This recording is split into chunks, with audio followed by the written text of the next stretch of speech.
எம்ஜிஆர் 50% வாக்கு எடுத்தார். எம்ஜிஆர் சுஜிபி, என்டிஆர் தான் பெரிய தலைவர்னு சொன்னேன். நான் எம்ஜிஆர் 50% சொன்னதாட்டு சொல்றாரு.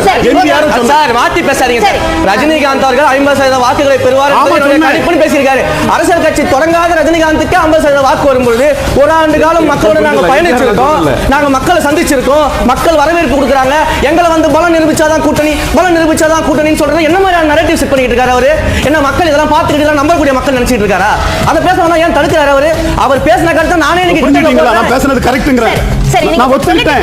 ஆனா எம்ஜிஆர் சுஜிபி என்டிஆர் தான் பெரிய ஏற்படுத்திருக்காரு. அவர் பேசிட்டு வந்தாரு ரவீந்திரன் துரைசாமி. ஓகே, நான் பேச டைம் கொடுங்க. என்னோட டைம்ல அவர் குறுக்கிட்டு போறாரு. சொல்லுங்க, பதட்டப்பட வேண்டாம். கருத்துக்கள் பதட்டப்படாதீங்க சார். பதட்டப்படாதீங்க சார். லவ் யூ பா, ஐ லவ் யூ பா. I too love you sir. கவலைப்படாதீங்க, உட்காருங்க sir. I too love you, கவலைப்படாதீங்க. அதிகமா இருக்கு, லவ்வும் அதிகமா இருக்கு. நம்ம சிறப்பா பேசுவோம். வாழ்க வாழ்க வளருங்க.